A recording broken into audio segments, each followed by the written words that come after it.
I'm Ty, the Compliance Coordinator for Build Council.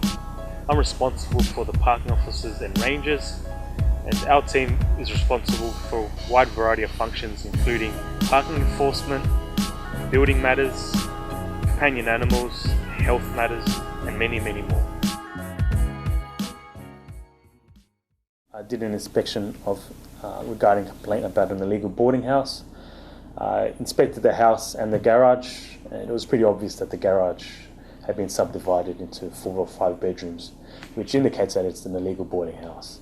I advised the owner that we'd be issuing an order to demolish the unauthorised works.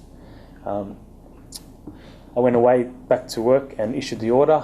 A secondary inspection revealed that the works had been complete, and I advised the owner that she'd be getting a fine, which is pretty hefty. It's about $1,500. As I was leaving the property, the owner went to shake my hand, and at the time she put her hand in her pocket and went to shake my hand, and I felt something come in between my hand and her hand, and I looked down and I realised that it was a roll of banknotes, which I estimate to be about $500 or thereabouts. At that point in time, I felt I was getting bribed, and I asked her what the bribe was for, and then she basically took her hand away and put it back in her pocket. I immediately refused the bribe. I said to the owner, no, I can't take this money. At that time, she put her hand back in her pocket, and I left the property. Felt very uncomfortable about the situation, so I immediately called my manager and the internal ombudsman. Went back to council and emailed my manager and the internal ombudsman again, just about the whole incident, and went into a lot more detail about it.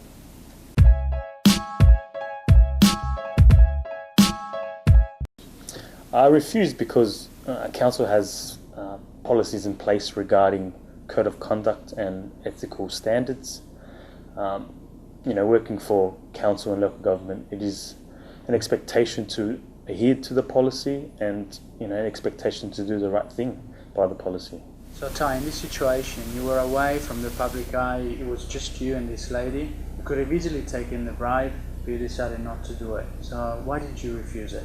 I'm well aware of the council's policies in place. We get constant training on the policies, and I myself, for my own personal values, I believe it's the wrong thing to do. So, that's why I refused the bribe.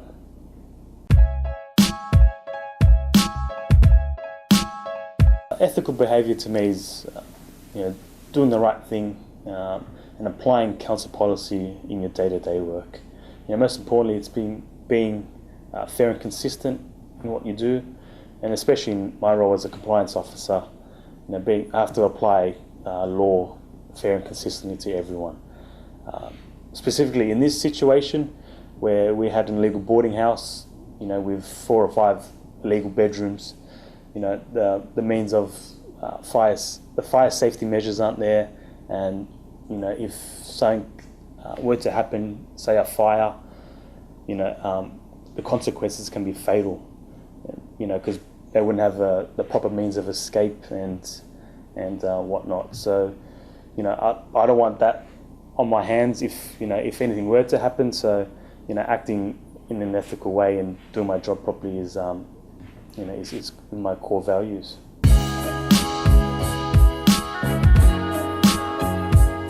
I'd recommend to any new staff member that join my team to be aware of the challenges and situations that are faced by compliance officers. I recommend to report any incident, no matter how small it is, and be confident that the organisation will support you in anything that you report. If in doubt, seek advice from myself, my manager, or the internal ombudsman to guide you through the process.